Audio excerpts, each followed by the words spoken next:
আপনারা জানেন যে আল্লাহর উপর তাওয়াক্কুল যদি কারো খাঁটি হয়, সেই ব্যক্তি বিনা হিসেবে জান্নাতে যাবে। বুঝছেন কিনা কথাটা? বুঝছেন কিনা? কেন বললাম? দলিল কই? বলতে পারেন দলিল কই? দলিল হচ্ছে রাসূলুল্লাহ সাল্লাল্লাহু আলাইহি ওয়াসাল্লাম, সে হাদিস তিনি বলেছেন, আমার উম্মতের 70,000, আমার উম্মতের 70,000 লোক বিনা হিসেবে জান্নাতে যাবে।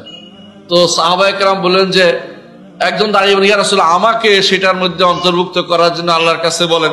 ওকাশ ইবনে মাহসান রাদিয়াল্লাহু আনহু, রাসূল বললেন যে, আনতা মিনহুম, তুমি তাদের অন্তর্ভুক্ত হলে। আরেকজন দাঁড়িয়ে, ইয়া রাসূলুল্লাহ, আমাকেও। রাসূল বললেন যে, ওকাশা নিয়ে গেছে, আচ্ছা ইচ্ছা করলে তো ওনাকেও দিতে পারতো, 70,000 তো কম না, তাই না? কম না তো। এমনকি অন্য হাদিসে আসছে প্রতি হাজারের সাথে আরো 70,000। সুবহানাল্লাহ। তো ভালো, আলহামদুলিল্লাহ। কিন্তু শর্ত দিয়েছে, ওয়া আলা রাব্বিহিম ইয়াতাওয়াক্কালুন, তাদের সব কাজে আল্লাহর উপর তাওয়াক্কুল। কি করে না? নিরাশ হয় না, হতাশ হয় না। হতাশ হয়ে মানুষ কি করে? পড়াই ফেলি, মরি আর বাঁচি, ওইটা না, আল্লাহর উপর ভরসা করে কাজ করে। আমরা বলে কি, যাই চা থাকে কপালে করি ফেলি একটা, ওইটা জায়েজ নাই। আল্লাহর উপর ভরসা, যা থাকে কপালে অর্থাৎ বেপরোয়া হওয়া জায়েজ নাই।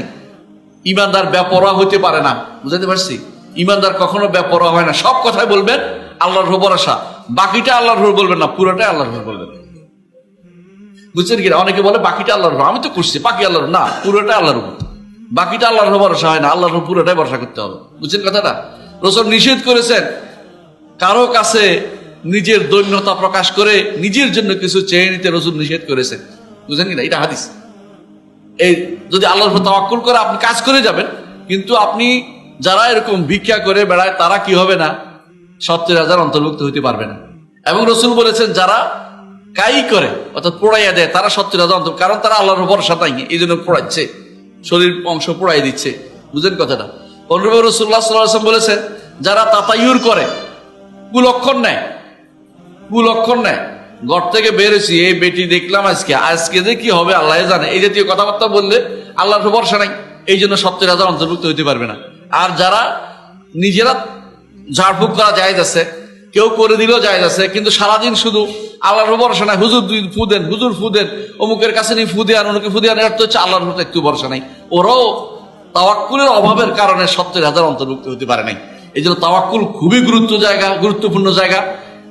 সন্তানদেরকে আল্লাহর উপর তাওয়াক্কুল করতে শিক্ষা দিবেন, যে এটা নাই আল্লাহকে বলো আল্লাহ দিবেন, আল্লাহকে বলো আল্লাহ দিবেন, এইটা নাই ওইটা নাই, কোনোদিন অভাব দেখাচ্ছি না আমার সন্তানকে, এরকম অহংকারী হবেন না। অভাব দেখানো দরকার। আপনার সম্পদ বেশি হয়ে গেলে কিছু আখিরাতের জন্য পাঠিয়ে দেন, তারপরে ঈমানটা নিয়ে থাকেন। সম্পদ কিন্তু ওখানে থাকবেই, আল্লাহর কাছে কোনো কিছু নষ্ট হয় না। ইন্নাল্লাহ লা ইউদিউ আজরাল মুহসিনিন, মুহসিনদের কোনো কিছু আল্লাহ বলছেন একদম নষ্ট করবেন না তিনি।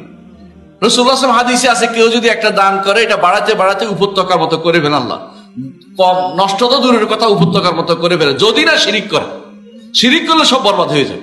এজন্য শিরিক যেন না হয়, কুফর যেন না হয়, নিফাক যেন না হয়, তিনটা জিনিস না হলে গুনাহ করলেও আমল নষ্ট হয়ে যায় না। বড় গুনাহ তো হবে, মানুষ তো বনি আদম গুনাহ কে না করে, কুল্লু বনি আদম খাত্তা। কিন্তু কোনোভাবেই আপনাকে শিরিক করা যাবে না, শিরিক করলে আমলটা নষ্ট হয়ে যাবে।